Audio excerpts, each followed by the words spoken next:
हर्क, तिमी आफ्नो घमण्डबाट कहिले नफर्क। कसैले सल्लाह दिनु खोज्यो भने त्यो कुराबाट झर्क। हैन, व्यावहारिक राजनीतिभन्दा सधैँ परपर तर्क। सम्भवतः हर्क साम्पाङको लागि यो मेरो अन्तिम भिडियो हुनसक्छ, हेर्नुहोस्। तर कुनै बेला ऊ फेरि महामबाट तल झरेर चाहिँ सामूहिक रूपमा चाहिँ राजनीति गर्नुपर्छ भनेर आउँछ भने फेरि मेरो पूर्ण समर्थन हुन्छ, हेर्नुहोस्। हर्कको समर्थनमा मैले पहिला धेरै नै भिडियोहरू बनाएँ, बुझ्नुभयो नि। म पनि के चाहन्थेँ भने यो देशमा समावेशी नेतृत्व हुनुपर्छ। कुनै न कुनै बेला एकपल्ट हर्क साम्पाङ जस्तो व्यक्तिहरू पनि प्रधानमन्त्री हुनुपर्छ भन्ने लाग्थ्यो मलाई, हेर्नुहोस्।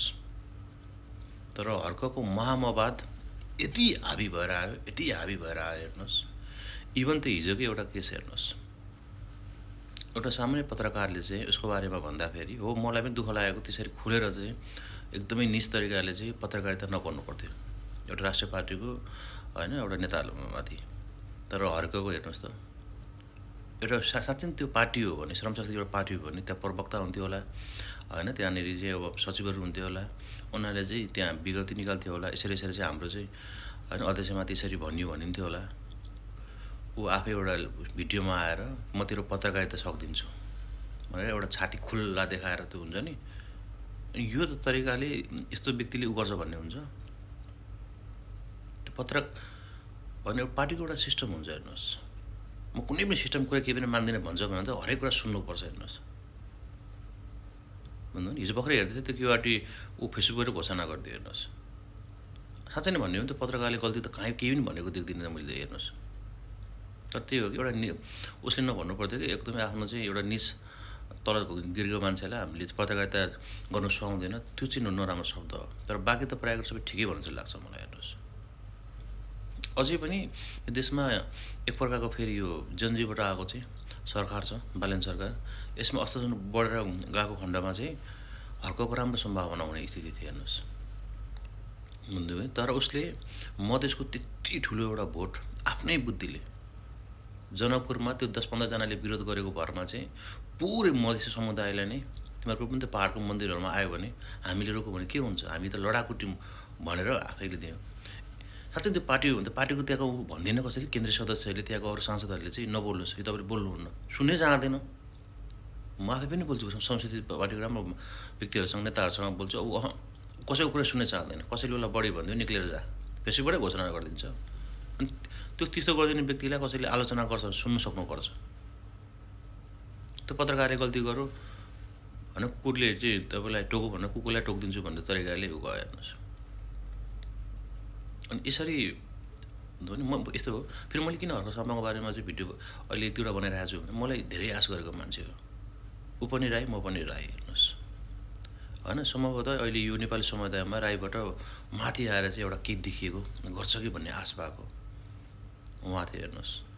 यतिको व्यक्ति चाहिँ कम्ती पनि अहिलेको चाहिँ यो बनेको सरकारमा राम्रो बुद्धि भएको हो। बालेन सरकारले पनि एउटा राम्रो एउटा कुनै मन्त्रालय दिएर त्यसले काम गर्नुहोस् भनेको गर्न सक्थ्यो। तर उसकै अहमताले, उसकै घमण्डले गर्दाखेरि एक्लो हुँदै जाँदैछ, हेर्नुहोस्। अब स्थानीय चुनाव आउँदैछ, वडा सदस्यदेखि लिएर ऊ के अरे नगरपालिका जस्तो उसलाईदेखि मेयरदेखि लिएर सबैलाई ऊ आफैले चाहिँ मैले घोषणा गरिदिन्छु, मैले टिकट पाउँछु, मैले टिका लगाइदिन्छु, अनि मात्रै टिकट पाउँछ तरिकाले हिँड्दैछ, हेर्नुहोस्। अरूको त त्यहाँ उनी छैन। यसरी हुन्छ, यो तरिकाले पार्टी चल्छ, यो तरिकाले प्रधानमन्त्री हुनु भन्छ। म लेखेर दिन्छु अर्को 50 वर्षमा पनि यो एउटा राष्ट्र के अरे सबभन्दा नेपालको ठुलो दल नबन्ने स्थिति छ, हेर्नुहोस्। र जति पनि अहिले देख्नु भएको छ नि देशभित्रको चाहिँ यो अराजकता होइन, त्यो अराजकतामा कतै न कतै एउटा कसो त चोखो अलिकति आश गर्ने व्यक्ति भन्दा हर्क साम्पाङ छ है, किन राष्ट्रिय पार्टीमा यो मान्छे छ भन्ने एक प्रकारको ठाउँ हुन्थ्यो, हेर्नु। तर उसकै अभिव्यक्तिले आज के भयो, हेर्नुहोस् त, के हुँदैछ। एउटा पत्रकारले त्यसरी एउटा चाहिँ टिप्पणी गर्न लायक व्यक्ति नै होइन त्यो भनेर भनिदिन सक्छ राष्ट्रिय मिडियामा हाक्काहाकी रूपमा। उसलाई काउन्टर दिने हो भने उसको प्रेस व्यक्ति गर्न सक्थ्यो पार्टीको ऊबाट।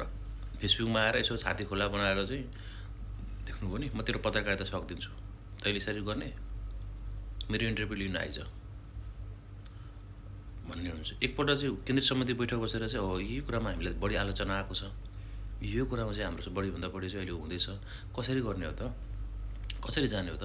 कुनै पनि कुरा बाहिरबाट परारो हुन्छ भने त्यसलाई कसरी डिफेन्स गर्ने, हाम्रो कमजोरी कसरी सुधार्ने, कसैको उत्तर हामीले कसको माध्यमबाट दिने भन्ने लगायत केही पनि हुँदैन।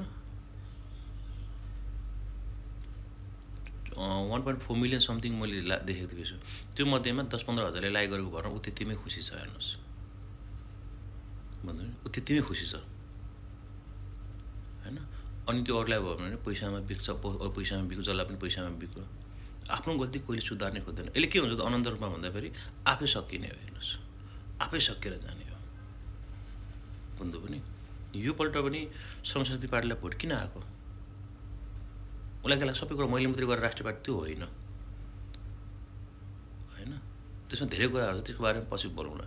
तर हर्को जतिको व्यक्तिले सुध्रेको भए एउटा राम्रो सम्भावना बोकेको थियो र विश्वभरिमा जो रहेको नेपालीहरूको बिचमा नेपालभरको होइन एउटा राम्रो प्रभाव बनाइसकेको थियो, राष्ट्रिय स्तरमा चिनिसकेको व्यक्ति थियो।